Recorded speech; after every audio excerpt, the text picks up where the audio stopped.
Bueno, hoy es 2 de mayo de 2016, estamos en la Villa Grimaldi, estoy con Alejandro, ya te agradezco por conceder tu tiempo, tu entrevista, tus memorias, compartir. Quería pedir que empezaste presentándote. Sí, mi nombre es Alejandro Núñez, soy cientista político, soy ex preso de Villa Grimaldi. Estuve preso en este lugar por un periodo más o menos breve, pero muy contundente. Soy testigo de el trato de los prisioneros de la época, octubre del año 75. Soy testigo de la muerte del profesor Jaime Ignacio Ossa Galdame y de la ejecución de un compañero que participaba con nosotros en la resistencia, Iván Olivares Coronel. Todos estos hechos ocurrieron en el mes de octubre del año 1975. Desde el año 1980, fines del 88 y casi todo el año 89 y gran parte de la década del 90 participé del proceso de rescate de este lugar como ex preso de la Villa Grimaldi y como participante de la Asamblea Permanente por los Derechos Humanos del Distrito 24 de Peñalolén La Reina. ¿Y cómo llegaste acá a todo ese tema? ¿Alguien te invitó? ¿Llegaste y supiste? ¿Cómo fue el proceso? Bueno, convergen por varios lugares, digamos, la participación mía de este proceso, debido a que yo volví después de un exilio de casi 9 años en Venezuela, volví a mitad de los años 80.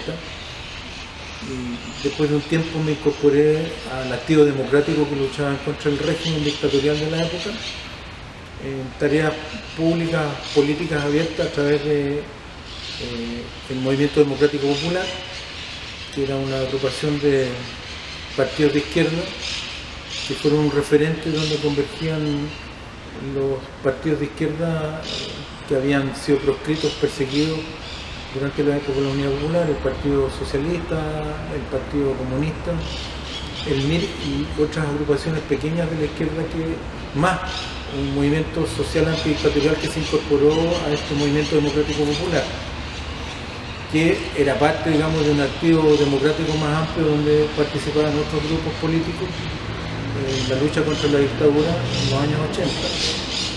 Bueno, ahí por parte mía se configuraron un conjunto de relaciones con compañeros, expresos políticos en general de la dictadura, y al final de ella, digamos, con un grupo de sobrevivientes de este recinto de la Villa Grimaldi, más por vínculos locales, territoriales, con un activo democrático de Peñalolén La Reina que se configuró a fines de los años 80 y en vísperas de todo el proceso de transición a la democracia que había en Chile, y que tenía que ver con la convergencia de los distintos grupos políticos en distintos referentes. En particular, digamos, a mitad de los 80, del año 86, una convergencia de lucha antidictatorial a través de la Asamblea de la Civilidad, que posteriormente derivó en distintos grupos políticos de distintos signos, digamos, porque la democracia que se concebía por parte de los opositores al régimen tenía distintas interpretaciones y distintas variables. Por lo tanto, al grupo político al cual yo pertenecía, que era el MIR, se formó parte, digamos, al fines del régimen, de varias instancias políticas. Por ejemplo, el MDP, después la Izquierda Unida, después el Partido País, que fue un partido instrumental para participar de los procesos electorales, debido, digamos, de que por la ley de partidos políticos aprobada por la dictadura, los partidos de izquierda estaban proscritos por un artículo de la Constitución del año 1980 que prohibía los partidos de izquierda y marxistas. Por lo tanto, digamos, al ser yo parte de todos esos movimientos políticos, fue natural, digamos, la convergencia con gente del movimiento de derechos humanos y que había participado en la lucha contra la dictadura, y que al término del régimen dictatorial empezó la urgencia de rescatar los sitios, digamos, que habían sido parte de la represión.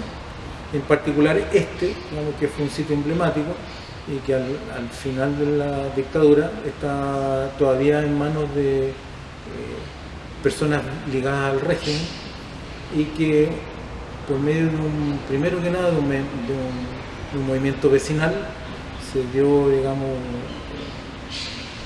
hubo información de que este lugar quería ser borrado y no, digamos, ser parte de la memoria histórica.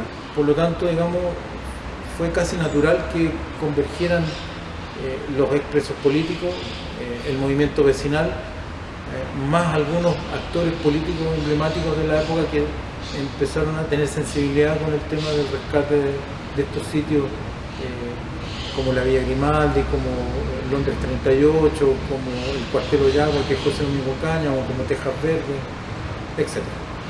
Entonces, acá en el caso de la villa, primero empezó la participación de vecinos y después fue sumando otros actores sociales. ¿Es eso que estaba diciendo? O sea, los expresos políticos se sumaron después.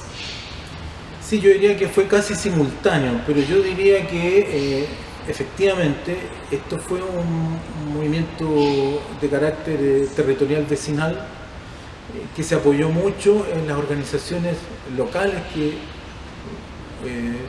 se constituyeron en la lucha contra la dictadura. Hay que recordar, digamos, para la historia y para la memoria, que el movimiento territorial, y particularmente el de los pobladores, fue un actor relevante en la lucha contra el régimen, por la particular reivindicación de ellos, que eran la casa, el techo, más, digamos, por situaciones que tenían que ver con la represión, que tenían que ver con la cesantía, que tenían que ver con la sobrevida en muchos casos. Por lo tanto, esta comuna, este sector territorial de Santiago fue muy activo en la lucha contra la dictadura, y en particular este recinto de represión de la DINA fue un lugar, digamos, que quedó en la memoria de mucha gente porque fueron testigos, digamos, del hermetismo, pero a su vez, digamos, de el transitar, digamos, de los agentes de la represión. Por lo tanto, eso quedó aquí en la memoria. Entonces, se sabe, digamos, de que un vecino tuvo información, digamos, de buena fuente, de que este lugar se iba a transformar, iba a ser borrado, iba a ser un condominio, digamos, como han sido otros lugares, como por ejemplo el sitio de Simón Bolívar, que hoy día no hay vestigio de eso, sino que hay un condominio. Dado eso, digamos, se tuvo la información que rápidamente llegó a los activos democráticos y de derechos humanos que había en la época, y simultáneamente se empezaron a converger los actores, digamos, que le dieron vida al rescate de este lugar. Pero yo diría que el actor más relevante de ese proceso fue una instancia que se constituyó en el año 90, diría yo, 89-90, que fue la Asamblea Permanente por los Derechos Humanos de Peñalolén y La Reina, que fue un activo democrático que tuvo una convergencia de diversos actores, comunidades cristianas, pobladores, estudiantes, vecinos y dirigentes políticos locales. Y acá sigue teniendo casas al lado de la villa, ¿no? O sea, está en un barrio residencial, ¿no? Sí, pero hay que considerar que el entorno de la villa, digamos, ha tenido una evolución en el tiempo. De los recuerdos que uno tiene, digamos, de la época que esto era el cuartel Terranova, esto estaba en un lugar suburbano, digamos, de Santiago, porque Santiago no había crecido tanto en la década de los 70. Y aquí al frente, de donde estamos nosotros, que está todo muy cambiado, habían potreros, había, no podría llamarlo específicamente campesino, pero gente que vivía del autocultivo y que estaban alejados de la ciudad. Entonces, eso fue evolucionando poco a poco porque la ciudad fue creciendo, y algunos lugares de vecindario sí existían. Por lo tanto, eso sí, allí también quedó grabado, digamos, lo que ocurría aquí. Se sabe, digamos, de que por testimonios que después fueron apareciendo, que este lugar ya era conocido por los vecinos de la época, no sé si con el nombre de Villa Grimaldi, pero sí, digamos, como un centro represivo. Por lo tanto, la ciudad sí fue creciendo y absorbiendo el lugar, y a mitad de los años 80 esto ya estaba poblado, muy cambiado, pero hay que recordar, digamos, que el lugar empezó a cambiar radicalmente. O sea, el sitio, el cuartel Terranova, que era el lugar donde operaba la DINA, físicamente cambió mucho con el terremoto del año 1985, porque quedó muy deteriorado. Y esa fue, digamos, la excusa, digamos, para demoler y para disolver muchas, para que no quedaran muchas huellas aquí. Y sobre esa base, digamos, las personas que estaban a cargo del lugar hicieron el intento de hacer algunas transacciones comerciales para que este lugar fuera un condominio, lo cual no se logró, digamos, por todo el movimiento que antes describimos, digamos, que convergió y que finalmente a mitad de los años 90 tuvo la razón legal, digamos, de convertirse en un sitio de memoria, y ahora ya es parte del patrimonio y es parte del Estado. Alejandro, ¿y cómo tú hablarías sobre el proceso de participación de los expresos políticos en ese proceso de recuperación? ¿Cómo fue el proceso de participación directa de los expresos? ¿Vosotros hacían marchas, hacían reuniones? ¿Cómo era? Bueno, hubo varias instancias que, como tal, digamos, los prisioneros políticos se fueron constituyendo, los expresos de la Villa Grimaldi.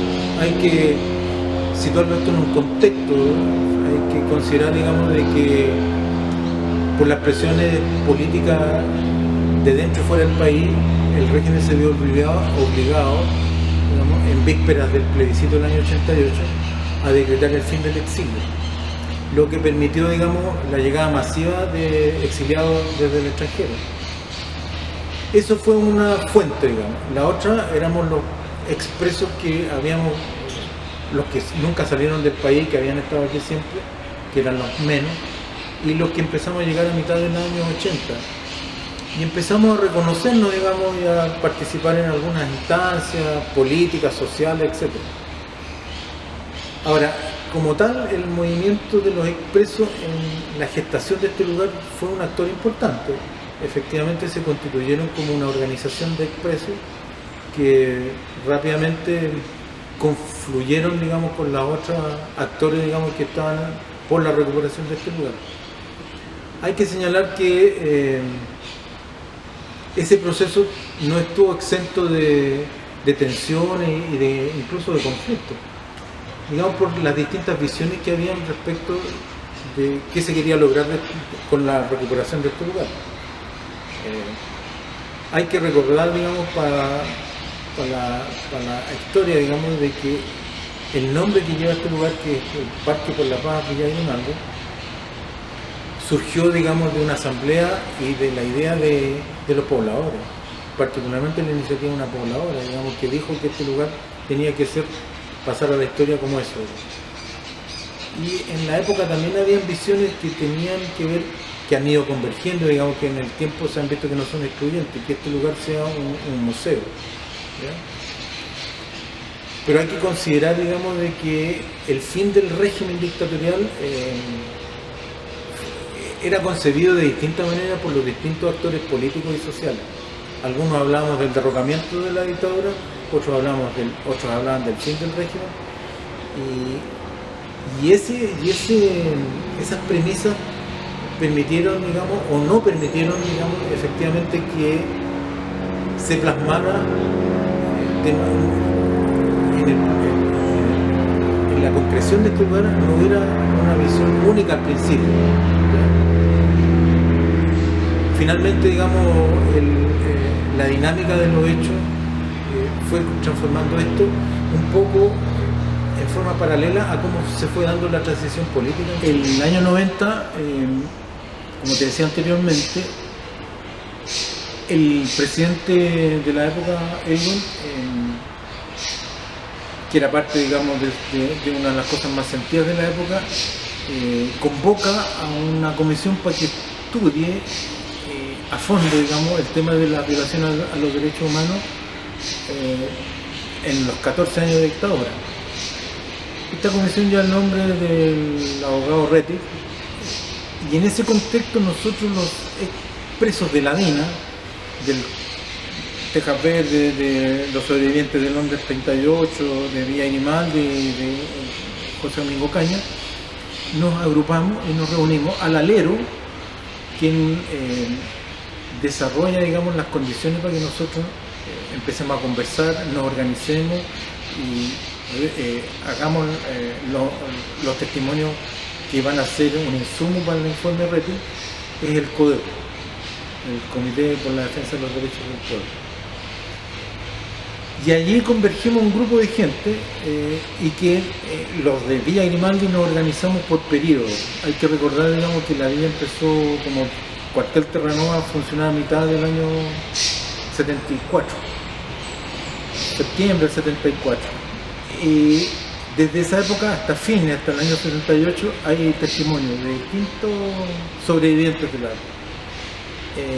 El grupo, el grueso de testimoniantes, digamos, está desde fines del diciembre del 74 hasta, diría yo, abril del año 75, porque ahí es donde se concentra la mayor represión, particularmente en contra del metro. Y el grupo de sobrevivientes de ese mismo año, que también se engrosa la represión desde septiembre hasta noviembre del año 75, que ahí la represión se concentra en el MIR y el Partido Socialista, ¿ya? Y a fines de ese año sobre el Partido Comunista. Es importante recordar eso porque en mi experiencia personal eso me ayudó a hilvanar un conjunto de detalles de los momentos en que nosotros estuvimos detenidos acá en este lugar. Particularmente yo me quedó en la memoria muy grabado, por ejemplo, las torturas y la posterior muerte, digamos, de uno de los presos que estaba ahí, que yo no supe su nombre hasta el año 90, 91, que fue el profesor de la Universidad Católica de Literatura, Ignacio Sagaldano. Yo supe de él particularmente porque me encontré con su hermana en esos testimoniantes, que yo la conocía de antes, pero no tenía idea que era hermana de él, que era una secretaria del CODEPO, que lamentablemente ahora está fallecida, que era la Lupe. Y del compañero que cayó preso con él, que fueron detenidos en la misma casa, que yo estuve con ellos acá en la villa y yo los vi como los torturaban a los dos, era José Miguel Moya, Raurich. Y también del mismo grupo al cual era objeto de represión, al profesor Gabriel Salazar. Pero yo nunca supe que en esa época que eran ellos, ¿no? Porque la represión a mí me llegó por otro lado, no por la situación de ellos. Pero yo estuve con ellos en esos días acá. Y así, situaciones de ese tipo que se fueron esclareciendo a partir de esos encuentros convocados por esa situación del informe Rettig. Por lo tanto, digamos, además, también esas reuniones masivas de expresos se dan en el contexto de la recuperación de estos sitios de memoria. Por lo tanto, sí son hechos importantes, digamos, que hay que registrar. Por lo menos para mí son importantes porque ayudaron a que se ordenaran de alguna manera los hechos. Conozco de situaciones, por ejemplo, voy a citar otra situación personal. Del grupo que yo fuimos detenidos, hay un muerto, digamos, hay un compañero que asesinaron, que después de muchos años nosotros supimos que él no había muerto, digamos, como resultado de la balacera que hicieron en su casa, sino que a través de un informe del Instituto Médico Legal nosotros supimos que él había muerto varios días después como resultado de tortura y de un tiro de gracia que le dieron para asesinarlo. Y que además su situación perfectamente pudo haber sido un caso de detenido desaparecido, pero que por la gestión bastante, yo diría, heroica de un funcionario del Instituto Médico Legal, se lo dieron a su familia, digamos, en situación de que él estaba aislado en un cuarto, en una dependencia del Instituto Médico Legal, para que fuera un detenido desaparecido más. Situaciones como esa, yo las vine a saber 18, 17 años después de ocurrido los hechos, porque yo me quedé con la idea de que, por ejemplo, el caso de Iván Olivares, digamos, que el amigo de nosotros que asesinaron cuando nosotros nos detuvieron, habría ocurrido en el mismo lugar. Tampoco a él lo trajeron aquí a este lugar. Nosotros nunca fuimos confrontados ni cariados con él, nada. Solo supimos que había sido asesinado, y de la manera en que fue asesinado muchos años después. Lo mismo de los presos que habían estado con nosotros acá, que en su momento no sabíamos los nombres, solo sabíamos que eran presos miristas o socialistas que cayeron en los mismos días que habíamos caído nosotros. O sea que se encontrar con otros compañeros también le ayudaron en este momento a como reconstruir la historia, ¿no? Saber dónde pasaron, dónde estuvieron. Claro, y fueron situaciones como esa, por ejemplo, muchas de que al reencontrarse las personas se van reconstruyendo las historias, ¿no?, del grupo y personales, digamos. Por lo tanto, ese reencuentro, esa instancia que duró un buen tiempo, fue súper importante y además en términos humanos y psicológicos fue reparadora también, porque permitió la finura, digamos, de las narraciones, digamos, del relato, de las vivencias, que son súper importantes para cuando tú quieres testimoniar y dar prueba, digamos, de lo que efectivamente ocurrió.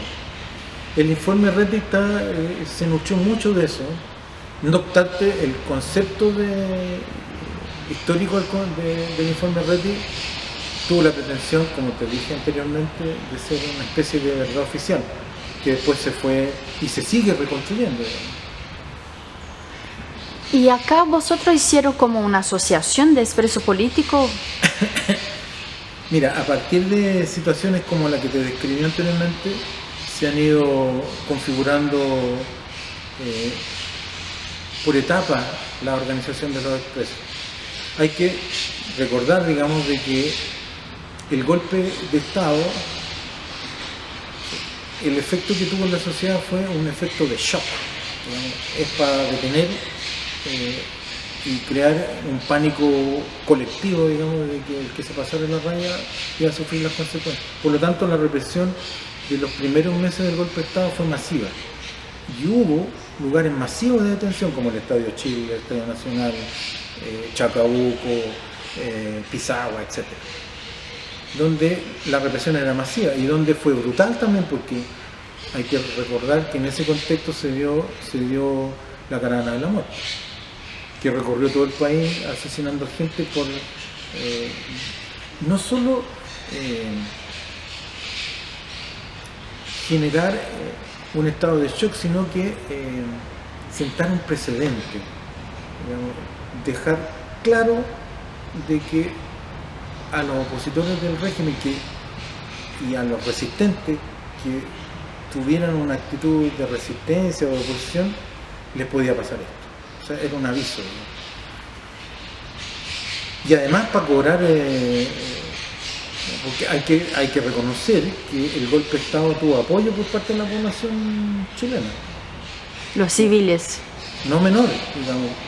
no es menor, digamos, que además que es un apoyo que se expresó en el plebiscito del año 88, hay que recordar de que los partidarios de Pinochet obtuvieron un 43% del electorado, y eso no es menor, digamos. Y había que, en los primeros años, a esa visión tan agresiva que había contra el gobierno de Allende, había que darle una respuesta también. El tema de los derechos humanos, de las violaciones a los derechos humanos en dictadura, es un tema que hay cosas que no están resueltas, como por ejemplo, aún no se sabe, a través del informe, el último informe de violación a los derechos humanos que es reconocido por el Estado, impulsado por el gobierno de Lagos, no se sabe ni se va a saber por muchos años más el listado de los represores, que está en los testimonios de todos y cada uno de los que fuimos a dar el testimonio a esa comisión. El informe Rettig, el enunciado que tiene el informe Rettig es un enunciado que tuvo la pretensión de ser una verdad oficial de lo que había pasado. Ahora, en el transcurso de estos 20 y tantos años, casi 30 años de transición a la democracia en este país, se han ido plasmando visiones más auténticas del tema de la violación a los derechos humanos. Y eso, diría yo, que el gran actor o los grandes actores de ese proceso han sido los familiares de las víctimas de los ejecutados y detenidos desaparecidos, el movimiento de derechos humanos en general, y poco a poco la toma de conciencia de la sociedad chilena. Ahora hay que marcar un antes y un después respecto, digamos, de lo que significó o el camino que estaba tomando, más bien dicho, la resolución del tema de la violación a los derechos humanos hasta el año 98, porque finalmente se estaba consagrando en muchos aspectos la impunidad en este país. Y eso, estoy hablando del contexto general en que se dan las cosas, y por ahí toman derrotero el destino de lugares como estos. Y volviendo atrás, como te decía anteriormente, eso tiene que ver con lo que ocurrió fuera de la frontera de este país con la detención de Pinochet en Londres. Y eso da un vuelco espectacular, digamos, a la situación de los derechos humanos en Chile. Porque por primera vez el mundo pone atención y además se constituye en un hecho emblemático el hecho de que el mundo juzgue las violaciones a los derechos humanos en la persona de un dictador, de un exdictador que además era un parlamentario o un senador vitalicio. Además había sido comandante en jefe de la Fuerza Armada del Ejército durante el tiempo que reglamentariamente lo ocupó, constituyendo un obstáculo, digamos, para que el país avanzara en la democracia. Por lo tanto, yo diría que el avance de los derechos humanos tiene que ver con eso, ¿no? Porque hay un antes y un después de eso. Después de eso, los jueces se hacen cargo, digamos, a propósito de reinterpretar la ley de amnistía, no tomarla en cuenta en algunos casos, porque es bueno recordar, digamos, de que en el año 78 el régimen de Pinochet hizo una autoamnistía, digamos, para digamos, contrarrestar el aislamiento que había en el mundo, cosa que no logró finalmente. Por lo tanto, digamos, ese es el contexto general en que se da la lucha del movimiento de los derechos humanos en Chile, y en ese contexto está el rescate de lugares como este. ¿Te acuerdas de personas de agrupación de familiares participando en ese proceso de recuperación de la villa? Sí, la memoria es un poco frágil a esta altura de la vida, pero sí, yo podría citar algunos nombres de personas que fueron importantes en el rescate de este lugar. A ver, voy a partir por lo que a mí me parece más importante, que es la Asamblea Permanente por los Derechos Humanos del Distrito 24 de Peñalolén de la Reina. Ahí hay 3 o 4 personas que son importantes. Una es Coral Pey, que digamos que fue la persona que durante 10 años estuvo a la cabeza de esa instancia. puedo nombrar a Amanda, que no me recuerdo el nombre. González. Amanda González, que es la madre del detenido desaparecido de acá de la comuna. Está Joel Guayquimil, está Dante Donoso, digamos, está el cura Lunate también, que es muy importante. Y de los expresos yo puedo citar a Roberto Merino, a Patricio Augusto, a Gladys Díaz, Osvaldo Torres, gente que participó, digamos, en el empuje, digamos, desde la instancia de los presos políticos, digamos, por rescatar este lugar.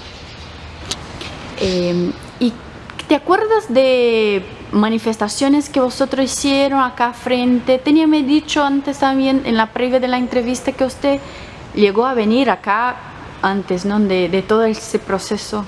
¿Podría contar un poco? Sí, cómo no. Mira, son dos cosas diferentes, digamos. Digamos, en el contexto de la recuperación de este lugar hubo varias manifestaciones, incluso masivas, en este lugar.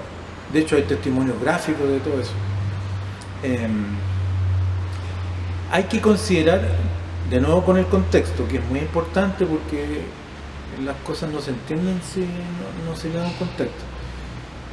Hay que tener en cuenta de que el fin del régimen dictatorial lanzó a las calles, a propósito del triunfo el no en el plebiscito, lanzó a las calles a millones de personas, miles y miles.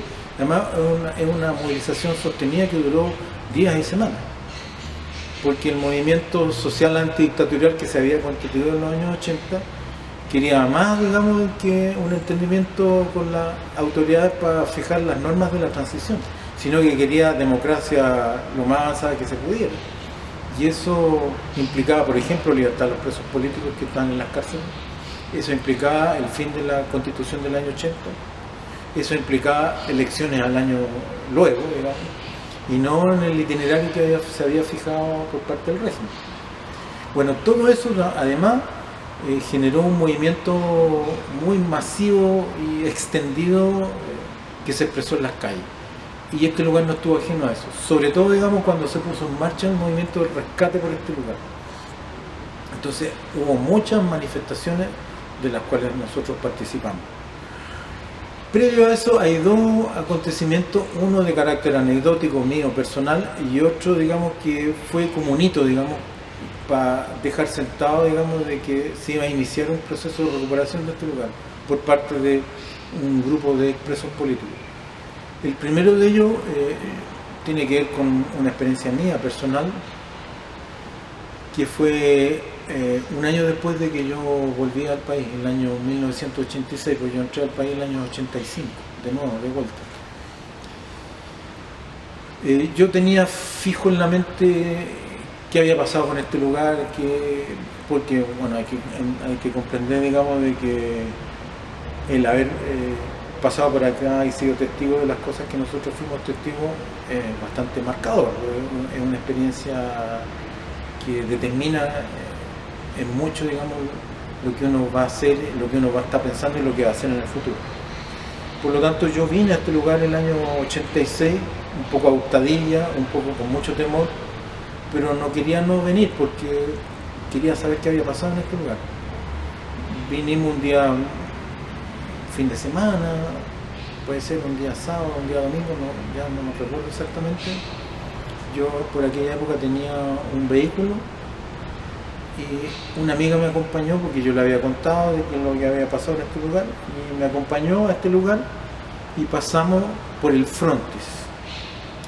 Este lugar estaba tal cual era antes, como cuartel Terranova, por lo menos tenía la fachada, ¿ya? Y de lo que recuerdo yo, que a hurtadilla espiamos un poco acá y lo que vimos fueron soldados a cargo de este lugar. Después supimos que este era un recinto de inteligencia del ejército, o se había convertido en eso al menos. Hay que recordar, digamos, que la CNI ya, o sea, si bien existía, la DINA había estado a cargo de este lugar hasta el año 78, que es el último registro que hay de una víctima de este lugar, detenido, desaparecido, ejecutado. que el sacerdote miembro del MIRE, Germán Cortés. También hay que considerar, digamos, de que la DINA, por decreto oficial, deja de existir, transformándose en CNI, a propósito de las presiones que tiene por parte del gobierno norteamericano por el crimen de la Unión de en Washington. Por lo tanto, hay una transformación en la política represiva. Ya no, después de esos años, son menos los detenidos desaparecidos. No es que no hayan, pero hay muchos menos. Y las víctimas de la represión están simuladas bajo el esquema de falsas ejecuciones, ¿ya? Hay muchos torturados en manos de la CNI y después del año 78, no recuerdo exactamente, se levanta el estado de sitio. Hay que considerar, digamos, que en esa época el país ya está controlado absolutamente a juicio de los militares, digamos, ya no hace falta el estado de sitio ni los estados de excepción con los que gobernó los primeros 5 o 6 años. Por lo tanto, cuando nosotros venimos acá, es el ambiente. No obstante, digamos, la represión se vuelve masiva nuevamente en el año 83, entre el 83 y el 87, 88, porque se inicia un proceso de protestas nacionales en el país, que en buena medida son la base, digamos, sobre la cual el régimen empieza a ser socavado y debilitado y se comienza a conformar el itinerario del fin de la dictadura, dejando las bases sentadas del régimen, sin el fin, digamos, de la constitución y el modelo económico, que son las bases que en buena parte hasta el día de hoy. En ese contexto nosotros vinimos y fuimos testigos, digamos, de que la villa estaba en manos de soldados en esa época. Fue una situación que yo tampoco comenté mucho porque por la actividad política que yo tenía no era pertinente, digamos, de que yo me viera inmiscuido en cosas de derecho humano, porque para eso habían otras instancias. Yo no estaba involucrado en ese frente, digamos. Yo estaba involucrado en el frente político-social de las alianzas políticas, etc. Por lo tanto, eso quedó, digamos, como más que nada como una anécdota en la memoria mía. Pero del recuerdo que yo tengo y por lo que después se ha ido constatando, este lugar tenía esa connotación en ese minuto. Y bueno, te repito, digamos, lo que ocurrió a partir del 88, 89 en adelante.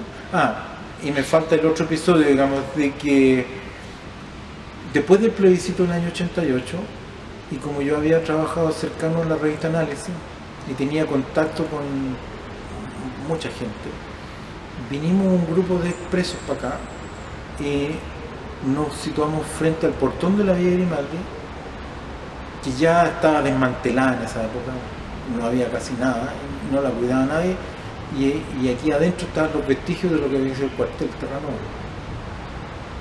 Por lo tanto, nos sacamos una foto ahí en el portón, el típico portón donde entraban los autos de la DINA con los presos vendados. El portón que ahora está cerrado. Exactamente. Y esa foto quedó plasmada en una portada de la revista Análisis de esa fecha. Y eso, yo no diría que ese fue el inicio, digamos, del movimiento por la recuperación, pero es un hito, digamos, que quedó ahí, digamos, como testimonio de un grupo de prisioneros que querían testimoniar de que este lugar iba a ser transformado y de que había que iniciar un movimiento para el rescate, etc. ¿Ustedes lograron entrar?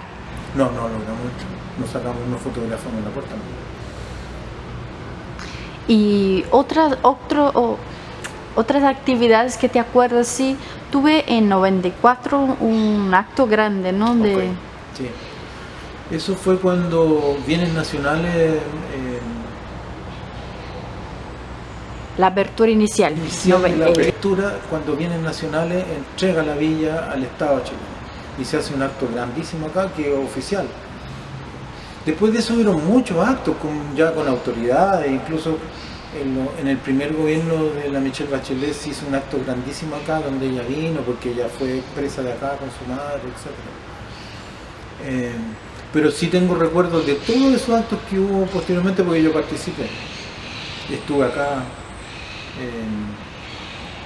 Sí,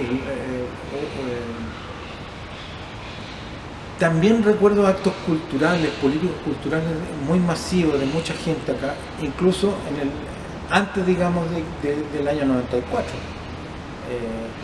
Porque este lugar se convirtió en un lugar emblemático. Yo no puedo dejar de mencionar en este testimonio que hubieron actores políticos que sí empujaron para que este lugar se convirtiera en lo que es hoy día. Aquí tuvo una gran rol y un papel muy importante una parlamentaria hoy fallecida, que es Laura Rodríguez, que fue diputada por el Distrito 24, que era miembro del Partido Humanista, y que ella se involucró mucho en el rescate de este lugar. Por lo tanto, es importante siempre mencionarla porque no es que esté olvidada, pero es bueno para tu trabajo, digamos, que se conozca el rol que ella cumplió. ¿Fue consensuado entre todos los participantes de los recuperadores del cerrar el candado del portón que se conoció como el portón de la muerte?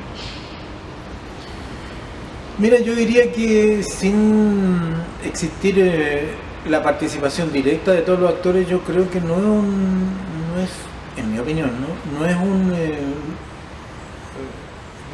un hecho, digamos, que concite mucho antagonismo entre los participantes de los procesos de rescate, porque tiene un carácter simbólico eso.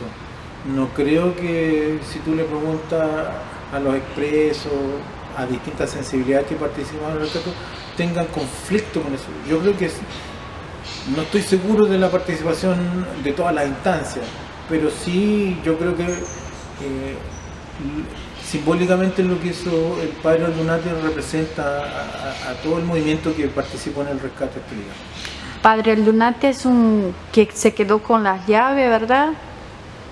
Claro, lo que pasa es que se quedó con las llaves, después las entregó en un acto que hubo acá, pero finalmente, en lo que yo entiendo, es que ese portón está cerrado de manera simbólica,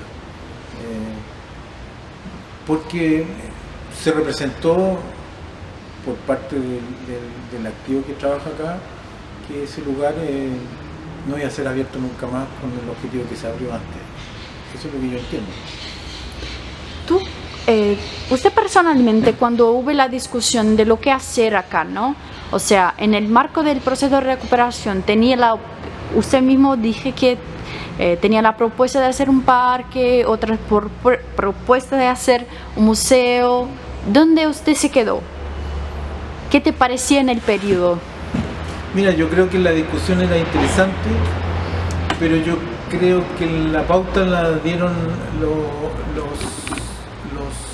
los actores, digamos, que tuvieron más protagonismo en el rescate de este lugar, que fueron los vecinos y que fueron los actores locales.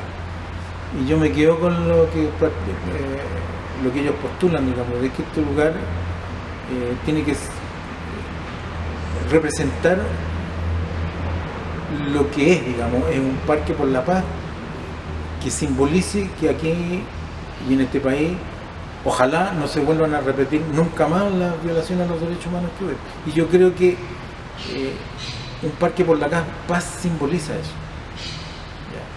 Ahora, yo creo que en la medida, digamos, de que profesionalmente y además haciendo comparaciones con sitios de otros países respecto, digamos, de que esto en sí mismo es un museo, yo creo que con el tiempo se ha ido constituyendo la idea de que no son incompatibles ambas cosas. Pero si tú me sitúas en la discusión del momento, yo me quedaría con lo primero que te dije. Pero yo creo que al evolucionar la cosa, al ir incorporándose otros elementos, actualizándose la discusión respecto de lo que es un sitio de memoria, yo creo que no está excluido de que este lugar también sea un museo. ¿Qué te parece hoy este lugar? O sea, fueron 10 años de lucha para que fuera recuperado. El próximo año va a ser 20 años, ¿no?, de la Villa Grimaldi, que como usted dijo, fue sumando y agregando otras cosas, ¿no? Se abrió como un parque, hoy también tiene el área de museo, de educación. ¿Qué te parece todo eso? Mira, a mí me parece bien, dado que para que este lugar tenga reconocimiento, se inició una discusión que ya tiene bastante años que es la institucionalización del lugar, ¿ya? Y que sea reconocido por el Estado, y aparte de eso tenga un financiamiento, porque como tú comprenderás, mantener un lugar de la magnitud y de las características de esto requiere un gasto permanente. Por lo tanto, la evolución, la incorporación de equipos profesionales al trabajo de la villa, yo creo que era una necesidad insoslayable. Había que hacerlo sí o sí. Ahora, evidentemente que con anterioridad se vivió un proceso que tenía que ver con estabilizar el lugar y que requirió de mucho voluntariado, del cual yo formé parte, digamos. Cuando aquí el tema de las visitas guiadas no es como ahora, que están programadas, que tienen un calendario, que están orientadas a la educación, etc. En esa época no. O sea, los expresos veníamos a veces en forma espontánea a hacer visitas guiadas, de una demanda que cada vez era más creciente, porque todo el mundo quería saber qué había pasado acá y quería conocer los testimonios de manera directa de los sobrevivientes del lugar. Eso en la década de 90. Y parte de los 2000 también. Por lo tanto, digamos, eso, si bien es cierto, marcó una etapa de la villa, pero que tenía que tener un rumbo diferente, porque si no iba a colapsar, no tenía mucho rumbo, y había que entrar a institucionalizar el lugar, darle un ordenamiento institucional, un reconocimiento por parte del Estado, que implicaba un financiamiento permanente. Y eso necesita apoyo político, eso necesita apoyo institucional y eso necesita apoyo profesional. Sin esas tres cosas, sitios como este no seguirían existiendo. Ahora, distinto es que, y eso es una opinión muy personal, digamos, de que de alguna manera hay rasgos de la primera etapa que no se pueden perder tampoco, porque aquí este sitio de memoria se ve frente a una encrucijada que tiene que ver con que nosotros, los participantes del rescate de este lugar, llámese asamblea permanente, lo que existe todavía de ella, o sea, lo que queda de ella, porque ya no existe como tal, los expresos, etcétera, por cosas naturales vamos a desaparecer. Y este sitio no tiene que desaparecer, va a tener que seguir existiendo. Y ese lugar y ese espacio lo tendrán que ocupar otros. Por lo tanto, es muy importante, digamos, de que este camino de institucionalización, de profesionalización se consolide, sin dejar de tener el espacio que tienen los actores que le dieron vida a este asunto, que son, primero que nada son los expresos, después los actores comunales y locales, que se han ido, no sé si se han ido incorporando, pero se han ido restableciendo vínculos con ellos. Por ejemplo, te cito, digamos, de que aquí, en días de Semana Santa, este lugar se hace un Vía Crucis, que viene desde la época, desde su inicio, y es una expresión local, y que es masiva, y que tiene un carácter religioso, pero que entronca naturalmente con esto, digamos, y que es masiva y que es local. Y eso hay una conexión natural, digamos, con lo que fue al principio de la vida. Con nuevas generaciones integradas. Exactamente. Terminando ya para el final, te quería preguntar si tiene alguna cosa que no te he preguntado, que querías decir como para cerrar la entrevista. Hay varias cosas, pero a ver, yo si las pudiera sintetizar, digamos. Y un poco, aquí hay una desviación político-profesional. Mira, cuando se cumplieron los 40 años del golpe, es decir, el año 2013, se produjo una gran ebullición en el país con el acontecimiento. Se recordó mucho la figura del presidente Allende, la violación a los derechos humanos, el movimiento antidictatorial que fue masivo a partir del año 83 en este país. Pero sobre todo se empezó a relevar algo que ha sido una discusión permanente en el movimiento de los derechos humanos, que el tema de la razón por la cual existieron estos lugares. Por ambos lados, digamos, por el lado del Estado represivo que había y por el lado de nosotros, que éramos la gente que estábamos en la resistencia. Entonces se empezó a relevar el papel de que los presos sobrevivientes de los lugares de secuestro, tortura y exterminio del régimen fueron lugares de resistencia también, de que no fueron, y además cambia el rol o el papel que se nos ha asignado a nosotros de víctimas, ¿ya? Que era natural que así fuera durante mucho tiempo, pero está un poco la dignificación de la lucha antidictatorial y de los actores de eso, que fuimos los que peleamos, que fuimos vencidos naturalmente, pero que la historia y la memoria está siendo contada del lado de los vencidos a partir de varios hitos, digamos, históricos, pero particularmente yo diría de los 40 años del golpe de Estado. De ahí en adelante hay una narrativa distinta que releva el papel de los opositores y los resistentes a la dictadura, que en buena medida fueron los que también permitieron, digamos, el fin del régimen. Si no hubiera habido un movimiento antidictatorial masivo que se expresó a partir de los años 80, tampoco se hubiera, en estos últimos años, se hubieran logrado los avances que se han logrado en materia de derechos humanos y de avance, que es una lucha que no termina, por hacer una democracia lo más profunda que se pueda. Y estos lugares siguen siendo lugares de resistencia de la dictadura hasta la democracia, ¿verdad? Así es.